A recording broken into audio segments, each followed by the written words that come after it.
एक मौलवी साहब जिनकी उम्र काफी हो चुकी है, वो अपनी झोपड़ी में चारपाई पर लेटकर आराम कर रहे थे।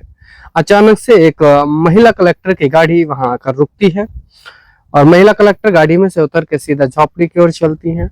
मौलवी साहब को जैसे ही झोपड़ी में किसी के आने की सुगबुगाहट लगती है तो मौलवी साहब जो है वो अपनी चारपाई पर बैठ जाते हैं। महिला कलेक्टर सीधा पहुंचती है झोपड़ी में और उनके चरण छूती है, यानी कि पैर छूती है और कहते हैं कि अब्बू मैं आ गई। तो मौलवी साहब कहते हैं कि आप कौन है बेटी और मुझे अब्बू क्यों कह रही हैं। तो महिला कलेक्टर जो है वो बताती हैं कि अब्बू आप मुझे भूल गए, मैं शिवानी शर्मा। जब वो इस नाम को बताती हैं तो मौलवी साहब जो है वो फूट फूट कर रोने लगते हैं और उसको गले लगाते हैं। देखिए आखिर इस घटना की सच्चाई क्या है और मौलवी साहब और उस महिला कलेक्टर का कनेक्शन क्या है, पूरी इस सच्ची घटना में आप मेरे साथ वीडियो में अंत तक बने रहिए। मैं आपको बता दूं, बिहार का एक छोटा सा गांव जहां पर एक परिवार रहता था जिसमें एक महिला है और एक पति है। पति का नाम ईश्वर है और पत्नी का नाम सावित्री है। बहुत ही अच्छे से दिन गुजर रहे थे। महिला प्रेग्नेंट हो जाती है और जब प्रेग्नेंट हो जाती है तो दोनों को परिवार में एक नया, यानी कि जो उनका सपना था कि एक बच्चा आएगा, उस सपने को सजा रहे थे। आए दिन उस सपने के लिए वो जी रहे थे और नया बच्चे आने की खुशियां मना रहे थे। वो वेलकम करना चाहते थे दिल खोल कर कि कोई बेटा या बेटी जो भी आए, भगवान जो भी देगा उसका वेलकम करेंगे। लेकिन ऐसे ही वक्त गुजरता रहा और वक्त गुजरने के बाद महीने पूरे हो जाते हैं। 9 महीने 7 दिन के बाद सावित्री को डिलीवरी के लिए एक हॉस्पिटल लेके जाया जाता है। जब सावित्री को हॉस्पिटल में डिलीवरी कराई जाती है तो उसके बाद बच्चा होता है। लेकिन बच्चे होने के बाद जो ईश्वर शर्मा है उनके हाथ में सिर्फ बेटी आती है। अब बेटी इसलिए आती है क्योंकि डॉक्टरों ने कहा कि हम आपकी जो पत्नी है उसको नहीं बचा पाए। तो जैसे ही ईश्वर इस बात को सुनते हैं, ईश्वर शर्मा, तो बड़े दुखी हो जाते हैं। बेटी है, वो सोचते हैं कि चलो किस्मत में जो लिखा था, जो मंजूर है भगवान का या खुदा का होता वही है। थोड़ा दुख लगा, लेकिन यही सोचा कि आखिरी निशानी जो है मेरी बीवी की वो आखिरी यही है और अपनी बेटी को पालन पोषण करने लगते हैं। अपने घर आते हैं। कुछ दिन बाद ऐसे ही चलता है, रिश्तेदारों का आना जाना लगा रहता है। फिर उसके बाद अपनी बच्ची को पालते हैं। धीरे धीरे वक्त गुजरता रहता है और सारी चीजें भूल ही जाती हैं, क्योंकि आम जीवन के इंसान में ऐसी चीजें आती रहती हैं।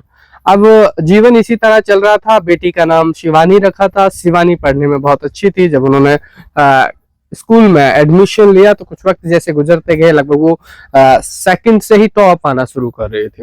तो बाप जो है बेटी की इस तरह की जब कामयाबी जो होती है शुरुआत के सीढ़ियों में, जब वो अच्छे अंक प्राप्त करते हैं तो पिता को सबसे ज्यादा खुशी होती है। तो शिवानी के पिता जो ईश्वर है उनको भी इसी तरह की खुशी हो रही थी और धीरे धीरे से वक्त गुजर रहा था।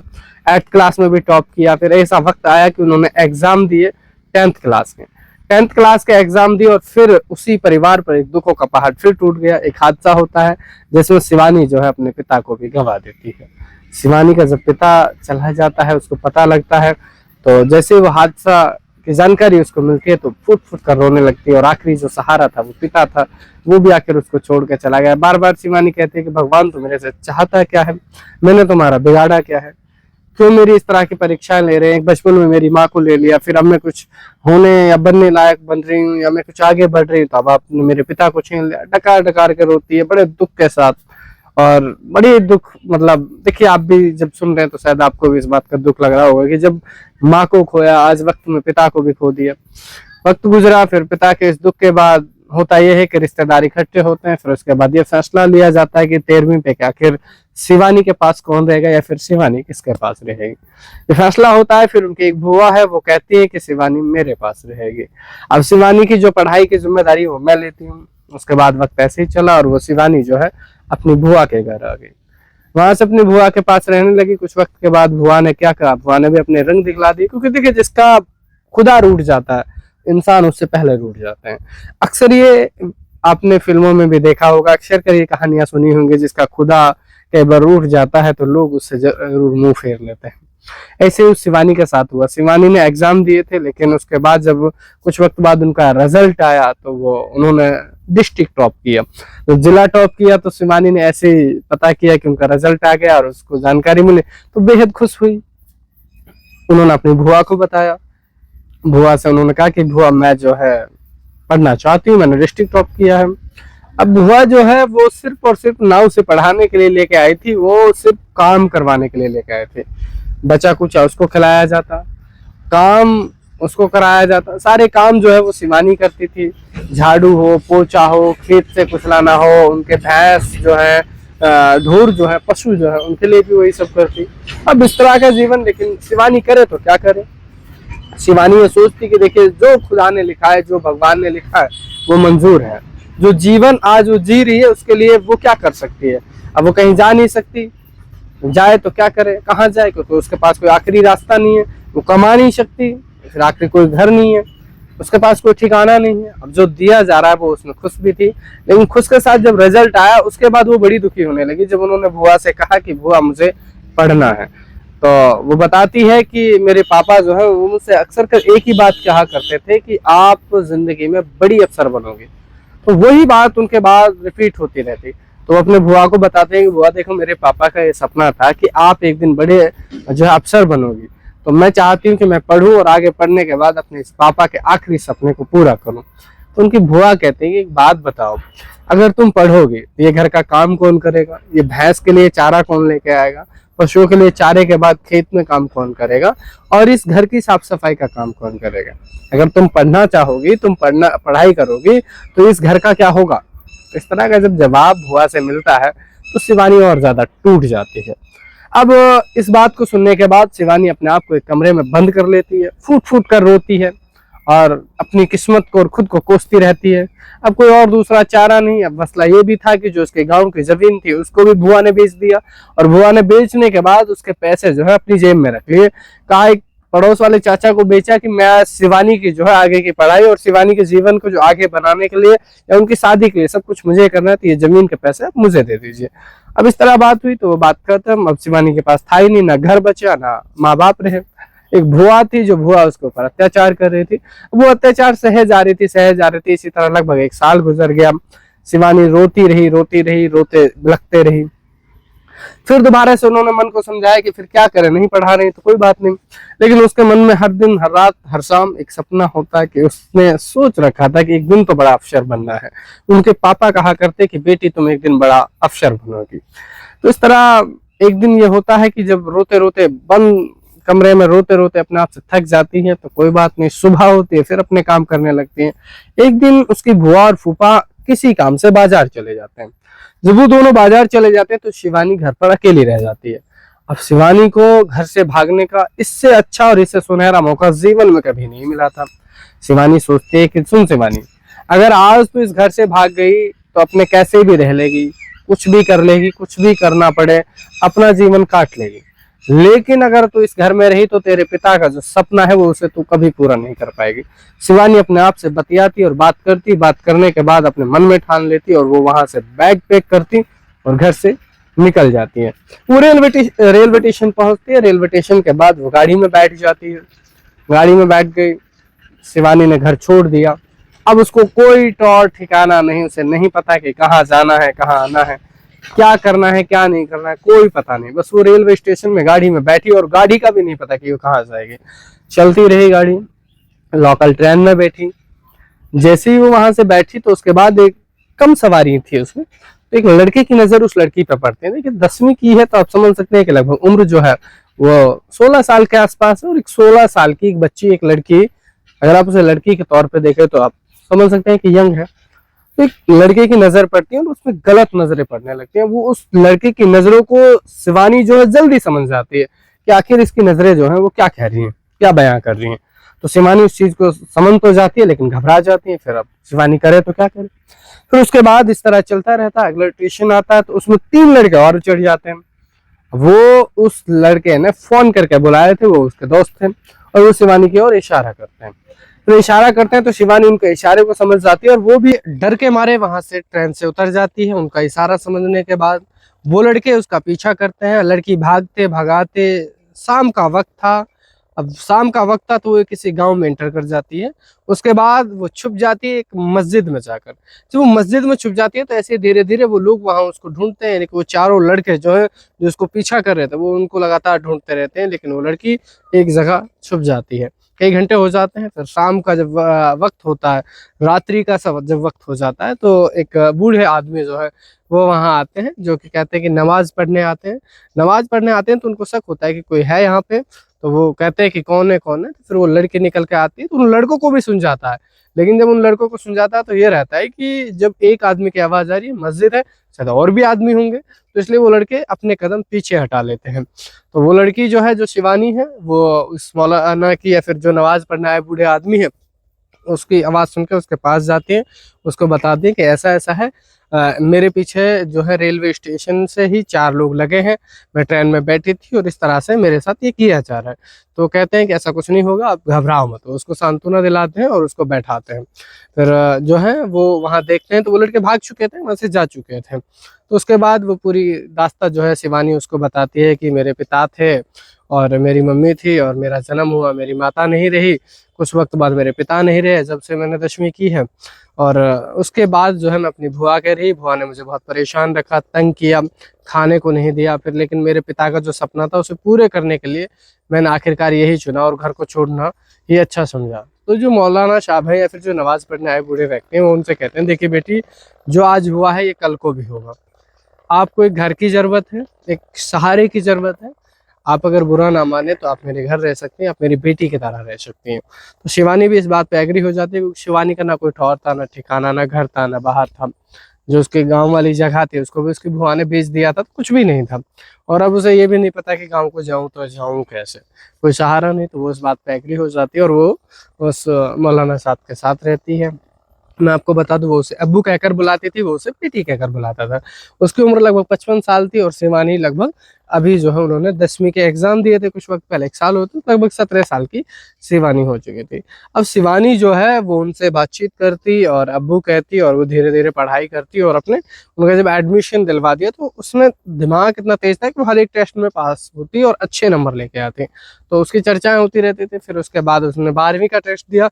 जब उन्होंने 10वीं दिया था तो उसने डिस्ट्रिक्ट टॉप किया था, लेकिन जब 12वीं का एग्जाम दिया तो उन्होंने 12वीं में जिला ही नहीं पूरे राज्य में नंबर 1 पे आई।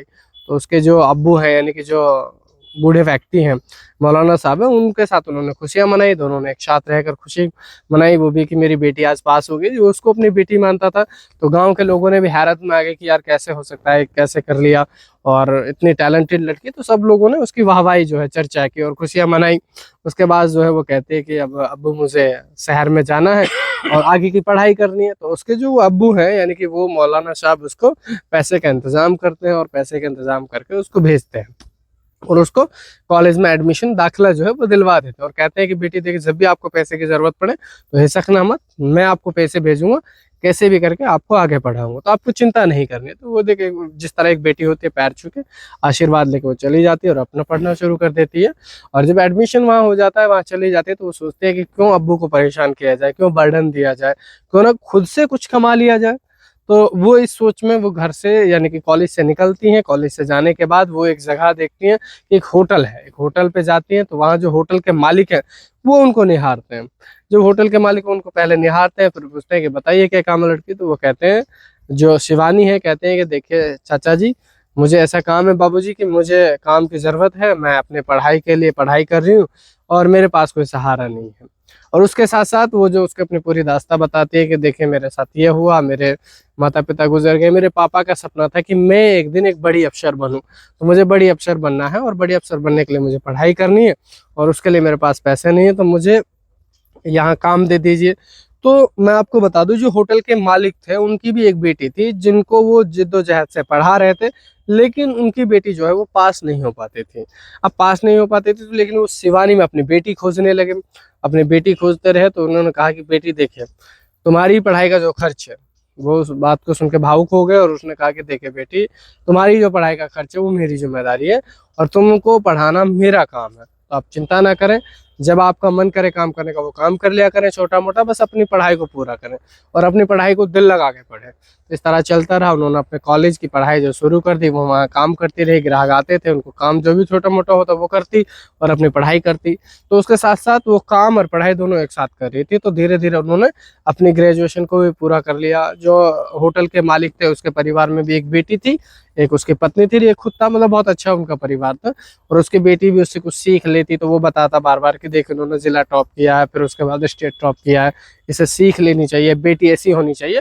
तो वो समाज के लोगों को बताता कि देखिए बेटी हो तो ऐसी हो, और मैं उनका पिता हूँ। तो वो उसे बाबूजी कहा करती थी, पिताजी कहा करती थी, और वो उसे बेटी कहा करता था। उसके बाद जब उनकी ग्रेजुएशन हो जाती है तो वो कहते हैं कि अब मुझे दिल्ली जाना होगा, और मेरे पापा का जो सपना है, उनको बताती हैं जो होटल के मालिक हैं कि देखिए पिताजी, मेरे जो पापा का सपना था मुझे उसको पूरा करना है। तो वो उसमें देरी नहीं करते हैं, जैसे ही ग्रेजुएशन हो जाता है तो उसके बाद वो उसे दिल्ली ले आते हैं। दिल्ली में उनका दाखिला दिलवा देते हैं, एडमिशन करवा देते हैं और उसको पैसे दे देते हैं और उनको रहने की, खाने की पूरी व्यवस्था, और कह देते हैं कि बेटी आपको सिर्फ पढ़ना है, मेरा सपना है। आपके पिता जो नहीं है इस दुनिया में, उसका सपना तो है ही है, लेकिन मेरे सपने और मेरे परिवार के सपने भी आपके साथ जुड़े हैं। तो शिवानी, आपको अच्छे से पढ़ाई करनी है, टॉप करना है। फ्लैश फ्लैश बोल। शिवानी, आपको अच्छे से पढ़ना है, पढ़ाई करनी है और टॉप भी करना है। और आपको साथ ही मेरे नहीं, मेरे परिवार के जो सपने हैं उनको भी अच्छे से पूरा करना है, और पढ़ाई को मन लगा के पढ़ना है। ऐसा नहीं कि आप कोई काम ढूंढने लगे, आपको जितने भी पैसे, जो भी पैसे की जरूरत होगी वो मैं दूंगा।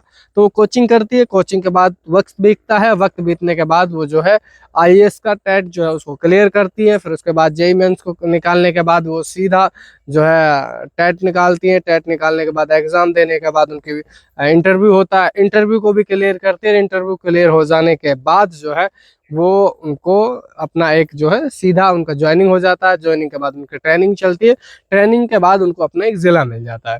जब शिवानी को जिला मिल जाता है तो उसके बाद वो करती है उसको जो उस जिला मिलने के बाद जो उनको जगह है तो सरकारी सारी चीजें मिल जाती हैं। जब सरकारी सारी चीजें मिल जाती हैं तो उनको एक घर भी मिल जाता है, और घर मिल जाता है तो सारी चीजें जो सरकारी हो जाती हैं, गाड़ी भी मिल जाती हैं। जब वो आईएएस मतलब बन गए थे तो सबसे पहले अपने जो होटल वाले पिता हैं उनको उन्होंने जानकारी दी, और उनको जानकारी बताया तो जैसे ही उन्होंने सुना तो होटल वाले जो उनके पिता थे वो बेहद खुश हुए, और उन्होंने अपने पूरे गांव में, और उस दिन होटल का खाना फ्री रखा, पूरे गांव में मिठाइयां बंटवाई कि भाई मेरी बेटी जो है शिवानी, उन्होंने टॉप कर लिया है और वो अपनी कलेक्टर बन गई है, मेरी बेटी कलेक्टर बन गई। बहुत खुश हुए, बेहद खुश हुए। फिर वक्त बीता तो उसके बाद एक बारी होटल वाले जो उनके पिता थे वो मिलने चले जाते हैं। तो शिवानी ने एक पिता की तरह, जिस तरह एक पिता का सम्मान होता है उस तरह उनका सम्मान किया, वेलकम किया। साथ ही मैं आपको जानकारी दे दूं, बेहद खूब उनका वेलकम तो किया ही किया। एक पिता कह कर उनको बार बार बुला रही थी पिता की तरह, कि पिताजी पिताजी कहकर वो उनको बुलाती थी। जो हर बार जो बोलती थी कि पिताजी पिताजी कहकर बुलाती थी, तो पिताजी पिताजी कहा, और भी दो चार लोग उनके साथ गए तो सबको बेहद खुशी हुई। और जो होटल वाले उनके पिता थे तो वो बहुत ज्यादा ही खुश हुए। और उसके बाद जब वो अंकल लौटने लगे तो उनके होटल वाले, तो उनको याद आया कि एक जो मौलाना है वो भी मेरे पिता हैं, उन्होंने भी मुझे 2 साल का सहारा दिया, और मेन वक्त जो था उस वक्त में मुझे सहारा दिया। तो वो वहां से क्या करती है, अपनी गाड़ी उठाती है, अगले दिन वहां से गाड़ी उठा के सीधा वो उस गाँव में आ जाती है। गाँव में आती है तो वहां जिस जगह वो रही थी उसको उन्हें देखा, तब वहां जैसे पहले था उससे भी ज्यादा गई गुजरी हालत हो चुकी थी, क्योंकि लगभग 8 साल उसको हो गए वहां से गए। तो 8 साल हो चुके थे, तो वक्त वहां से जब बीत गया तो उन्होंने क्या किया कि वहां गई। जैसे ही वो गाड़ी से उतरते हैं तो वहां मौलाना साहब को पता लगता है कि कोई कलेक्टर की गाड़ी आई है। जब कलेक्टर की गाड़ी की उसको सुनता है तो उसके बाद वो अपनी जो चारपाई है झोपड़ी में, उस पर जिस पे आराम करे, तो वहां से उठ कर बैठ जाता है। शिवानी जो है वो डायरेक्ट जो है कलेक्टर साहबा वहां पहुंचती हैं, और पहुंचने के बाद उस मौलाना साहब से कहती हैं कि अब्बू मैं आ गई। तो जब वो ऐसा कहती हैं तो मौलाना साहब कहते हैं कि जो है कौन हो आप, बेटी क्या नाम है, कैसे? तो वो बताती है मेरा नाम शिवानी। जब वो कहते हैं कि क्या आप मुझे भूल गए, मैं शिवानी शर्मा। जब वो शिवानी शर्मा का नाम सुनता है तो एक मतलब रो रो के मतलब उसको गले लगाता है, और शिवानी शर्मा बता दे कि अब्बा मैं अब कलेक्टर बन गई हूँ। जब वो इस बात को सुनता है तो और ज्यादा बेहद खुश हो जाता है और वो रोता हुआ भवक भवक कर रोते हैं दोनों। शिवानी भी रोती है और वो भी रोता है और एक दूसरे को गले जो है वो लगा लेते हैं। तो मैं आपको बताऊं, जब उसके बाद ये मंजर था तो लोगों को पता लगा कि कोई यार बाहर पुलिस वाला खड़ा है, कोई बड़े अफसर जो है वो आए हैं, पता नहीं मौलाना साहब ने क्या कर दिया है। तो गाँव में हवा फैल गई, तो गाँव के जो लोग हैं वो वहाँ इकट्ठे हुए। लेकिन जब वो बाहर आए और बताया कि ये मेरी बेटी है, तो सब लोग खुश हो गए और सब लोगों ने बहुत ही प्रशंसा की, उसकी बढ़ाइयाँ की कि वे ऐसी बेटी सबको दे और आज के वक्त में ऐसी बेटी होनी जरूरी है, एक बेटी ही सबका सहारा बन सकती है। तो वो शिवानी ने जो है एक मिसाल जो है देने लगे। तो उसके बाद उससे जिद करने लगी शिवानी, कहने लगी देखिए बाबा आपको मेरे साथ चलना है, आपकी उम्र हो गई है और आपको मेरे साथ रहना चाहिए। तो वो कहने नहीं बेटी मैं यहीं रहूँगा और मेरे जो है इस मस्जिद में मुझे नमाज भी पढ़ने जाना है, नमाज भी पढ़ाता हूँ मैं लोगों को, तो ये मेरा काम है। तो आप जो है बेटी समझिए बात को, उम्र भी ज़्यादा हो गई, आपके पास अफसर भी आया जाया करेंगे तो सारी चीज़ें कौन क्या है कैसे, तो कहाँ मेरी देखभाल हो पाएगी कैसे। तो वो कहते हैं नहीं आपको मेरे साथ चलना होगा। वो जिद करती है और फिर आखिरकार इसी तरह चलते रहते हैं। तो उसके बाद ये कहते हैं कि नहीं मैं मुझे नवाज का, तो वो कहते हैं मेरे वहाँ एक मस्जिद भी है और ये मत सोचना कि मैं एक हिंदू हूँ, क्योंकि जो इंसानियत का पाठ आपने मुझे पढ़ाया है वो हमेशा मुझे रहेगा। जिस वक्त मुझे ज़रूरत थी उस वक्त मैं भी एक हिंदू थी और आप एक मुसलमान थे। आपने मुझे जो आसरा दिया, आपने मुझे जो सहारा दिया, उसकी वजह से आज मैं काबिल बन पाई हूँ। ये काबिलियत मेरी नहीं आपकी है। तो इस तरह से जब वो बात कहती है तो वो और ज़्यादा भावुक हो जाते हैं। फिर सब लोग कहने लगते हैं कि जब बेटी कह ही रही है तो आपको चला जाना चाहिए। तो मौलाना साहब जो है वो उसकी बात को मान लेते हैं और वो वहाँ से चले जाते हैं और उनके साथ रहने लगते हैं। फिर वो बेटी जो अपने सरकारी क्वार्टर में उसको रखती है, फिर वक्त बीतता है, फिर उसके बाद रिश्ते नाते की बातें होती हैं। तो अपने ही बराबर के एक अधिकारी से उनकी शादी की बातें चलती हैं। तो शादी की बातें जब चलती हैं तो बेटी सबसे पहले यानी कि जो शिवानी है वो पहले कहती है कि देखिए मैं जो है शादी तो करूँगी लेकिन एक शर्त पे। क्या शर्त है? मेरे अब्बू हैं उनको आपको अपनाना पड़ेगा। तो वो भी चौंक जाते हैं, यार ये कैसा, अब्बू हैं ये शर्मा है, तो लोग भी सोचते हैं ये कि ऐसा कैसा। तो वो कहती हैं कि मेरे अब्बू हैं ऐसा ऐसा है मेरे साथ। उस वक्त में उन्होंने साथ दिया जब जमाने में कोई मेरे साथ नहीं था, समाज मेरे साथ नहीं था, लोग मेरे साथ नहीं थे, लोग मेरे फ़ायदा उठाना चाह रहे थे, तब उन्होंने मेरा सहारा दिया, जब मुझे साथ दिया। तो जो इंसानियत उन्होंने दिखाई वो मैं कैसे भूल जाऊँ। तो जो अफसर थे उन्होंने भी हाँ कर दी शादी के लिए और कहा कि मैं आपको अपना लेते हूँ। और जो उनके होटल वाले अंकल थे उन्होंने भी इस बात को माना और सबने उनकी सगाई करी। सगाई को खूब अच्छे से मतलब खुशियों में रहा। फिर उसके बाद जो है उनकी शादी हुई, सबने अच्छे से खुशियों से उस शादी को किया। उसके बाद जो है उन्होंने अपना जीवन जो है यापन करना शुरू कर दिया। बहुत अच्छे से दोनों भाई अधिकारी थे, दोनों सरकारी थे और दोनों बड़े अफसर थे, तो दोनों अच्छे से खुशल मंगल रह रहे थे। बाबा को भी उन्होंने पाला, अपने वहीं पे रखा, उनका जो बार व्यवहार बहुत अच्छा था। तो उसके बाद ये है कि इस कहानी जो है आपको एक इंसानियत का सबसे मेन पार्ट है वो आपको सिखाती है। इस कहानी से हम किसी को परेशान नहीं कर रहे थे, हम किसी को सताना नहीं चाहते थे, किसी की भावना को ठेस नहीं पहुंचाना चाहते थे। इस कहानी से एक अच्छा संदेश, एक अच्छा मैसेज आपको देना चाहते थे। इस कहानी से आप इंसानियत का अच्छा जो है पाठ वो सीख सकते हैं। साथ में इसमें जो अच्छी चीज़ें हैं वो अपने जीवन में भी आप अप्लाई कर सकते हैं और अपने जीवन में भी आगे बढ़ सकते हैं। तो लगातार आप हमारे साथ देखते रहें। धन्यवाद।